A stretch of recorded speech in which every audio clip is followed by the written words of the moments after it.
Hello guys, नमस्कार। मैं Dharmpal Gangwar, MSc botany, Royal Kanya university. मैं आज आपको बहुत ही इंटरमीडिएट बोर्ड एग्ज़ाम का बहुत ही महत्वपूर्ण क्वेश्चन बताऊंगा, अच्छे से समझाऊंगा। आप उसके बारे में अच्छे से डिटेल से लिख सकते हैं। कम से कम 4 या 5 नंबर में लॉन्ग क्वेश्चन ये पूछा जाएगा, जिसकी विस्तृत जानकारी मैं आपको दूंगा। इस क्वेश्चन ये जो क्वेश्चन है वो है मानव जीनोम परियोजना। मानव जीनोम परियोजना, ठीक है। मानव जीनोम परियोजना क्या थी, इसकी उपलक्ष्य क्या थे, इसकी उपलब्धियां क्या थी, इसका की विशेषताएं क्या थी, इसको सबसे पहले किसने खोजा था, वो सब जानकारियां दूंगा अच्छे से। देखिए,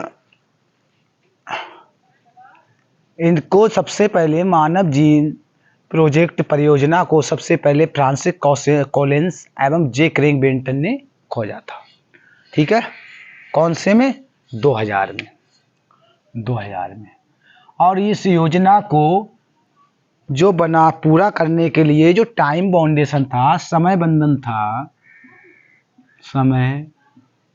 था पूरा करने का वो था 12 वर्ष। कितना वर्ष था? 12 वर्ष। लेकिन किसी कारणवश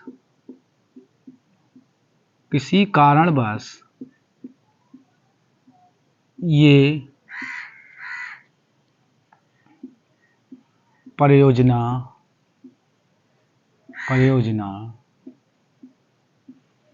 12 वर्ष में पूरी ना होकर 15 वर्ष में पूरी हुई। कितने में हुई? 15 वर्ष में। सॉरी गाइस, मैं थोड़ा मिस्टेक कर दिया, 19 में हुआ था, 1990 में, सॉरी 1999 में, ठीक है। वर्ष में पूरी हुई और लगभग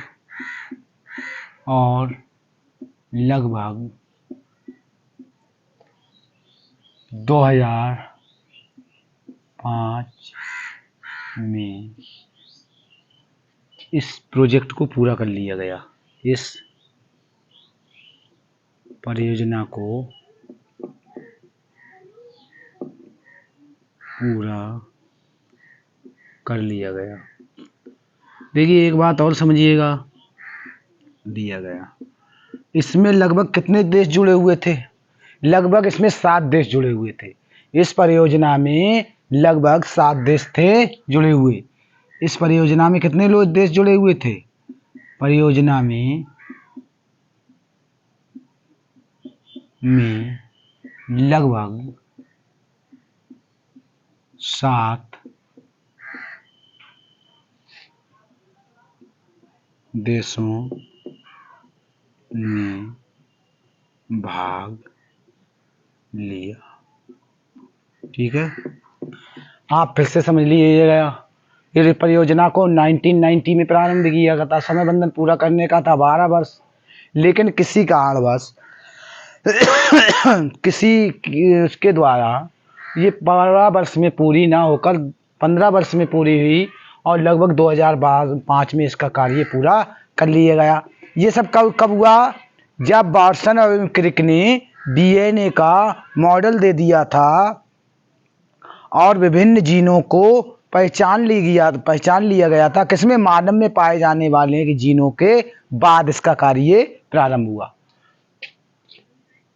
मानव में पाए जाने वाले जीनों की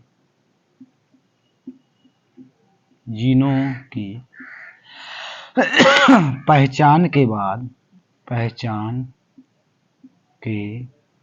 बाद इस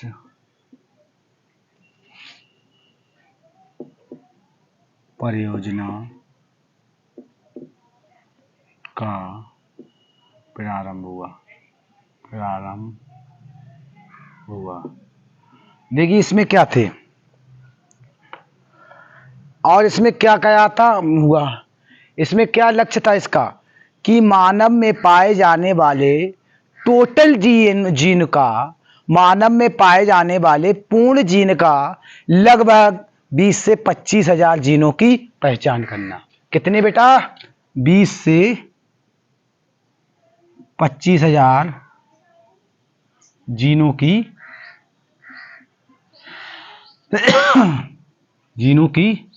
पहचान करना।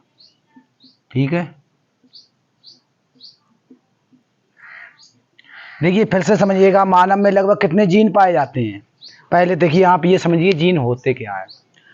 गुणसूत्रों पर पाए जाने वाले गुच्छों में जो समूह पाए जाते हैं उन्हें क्या कहते हैं? जीन कहते हैं। और ये मानव में प्रायः 40 से 46 हजार होते हैं। कितने होते हैं? 40 से 46 हजार होते हैं। बेटा कितने पाए जाते हैं? 40 से 46 हजार जीन। ठीक है, कितने जीन होते हैं? 40 से 46 हजार। इनके और उनमें हमको कितना इस परियोजना के तहत कितने निकालने थे? 20 से 25 हजार। ठीक है, लगभग आधे के ही तकरीबन हमें इसका ज्ञान करना था। इसके द्वारा हो क्या जाता बेटा? देखिए अगर किसी के जीन में कोई गड़बड़ है या कोई जीन संबंधी रोग है, उनके जीनों को बदला जा सकता था। अगर कोई वृक्ष है, उसके जीन हैं, वो वृक्ष से अच्छे वृक्ष को बनाया जाता था इस जीनों के बदलाव के द्वारा। मानव जीनोम प्रोजेक्ट के द्वारा अधिक पैदावार वाले रोगहीन फसलों को उगाया जा सकता था। अच्छे नस्ल के पशुओं को बनाया जा सकता था। ये जीन के सब क्या थे? मानव जीनोम के लक्ष्य थे। अब हम इनकी विशेषताएं क्या थी वो भी बताएंगे हम आपको। पहले फिर से सुन लीजिएगा। मानव जीनोम परियोजना को सबसे पहले फ्रांसिस और कॉलिंस क्रेग विंटन ने खोजा था। परियोजना का प्रारंभ 1990 में हुआ था। समय बंधन पूरे करने का 12 वर्ष था, लेकिन किसी कारणवश ये परियोजना 12 वर्ष में पूरी ना होकर 15 वर्ष में हुई। लगभग 2005 में इस परियोजना को पूरा कर लिया गया। इस परियोजना के लगभग 7 देश सम्मिलित थे। 7 देश मानव में पाए जाने वाले जीनोम की पहचान के बाद इस परियोजना का प्रारंभ हुआ। देखिए मानव में पाए जाने वाले जीनोम, देखिए जीन को तो हमारे मेंडल साहब ने ही बता दिया था। किसने? मेंडल ने। ठीक है, जीन को सबसे पहले किसने बता दिया गया था? मेंडल जी ने ही बता दिया था। मेंडल के खोज के बाद मानव जीनोम परियोजना का प्रारंभ हुआ। Thanks, watch my video. You should like this video. Please subscribe now. Thank you. धन्यवाद।